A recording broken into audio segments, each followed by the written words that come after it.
prise de fonction comme représentant spécial du secrétaire général et chef de la MONUSCO. Cette visite, comme celle de mon adjointe Viviane Van de Per en février, s'inscrit dans une démarche essentielle de mise en œuvre du cessez-le-feu.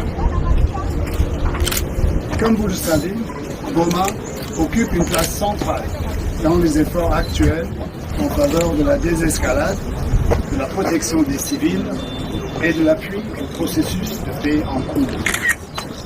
Ma présence ici vise d'abord à rencontrer nos équipes, à écouter leurs analyses, à échanger avec les autorités de facto et à examiner les conditions concrètes dans lesquelles la MONUSCO livre son mandat conformément aux résolutions 2773 2025 et 2808 2025 du Conseil de sécurité de l'ONU.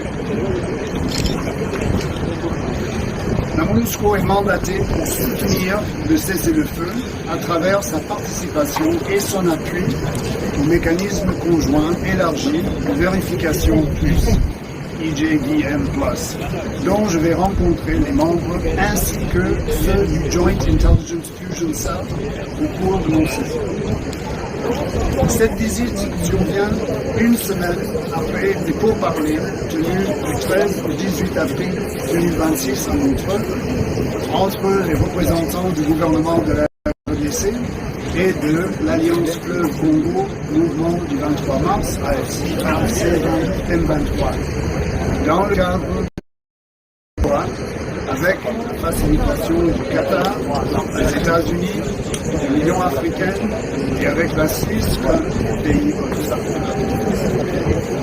Nous avons salué les avancées vers la signature du protocole sur l'accès humanitaire et la protection judiciaire et encouragé les parties à maintenir leur engagement afin de ouvrir rapidement cet accord.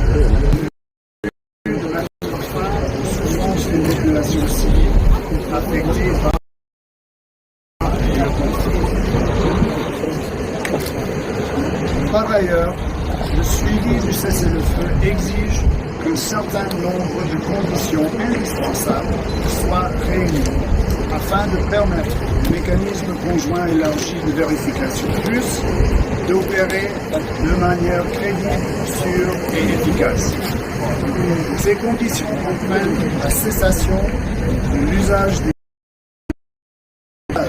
de l'usurpation des signaux GPS, la pleine du mouvement du personnel et des moyens de la MONUSCO, ainsi que l'utilisation sûre des aéroports et de l'espace aérien. Comptons sur la coopération de tous les belligérants pour qu'on avance rapidement dans ce sens. Cette visite, nous espérons renforcer la dynamique en faveur de la désescalade, redonner espoir aux habitants de la région, appuyer la mise en œuvre du cessez-le-feu pour une paix durable dans l'espace.